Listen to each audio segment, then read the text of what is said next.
Whatever God will do, he will do with his word.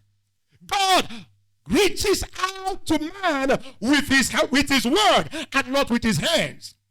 Psalm 107, I think that's verse 20. He says, and he sent forth his word, and his word did what? Heal them and deliver them from their destructions.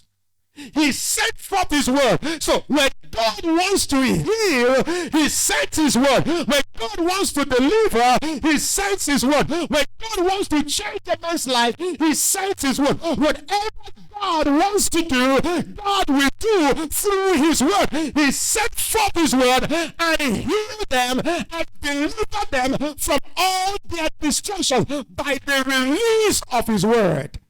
Whatever you are looking for from God, you can find in his word. Praise the Lord.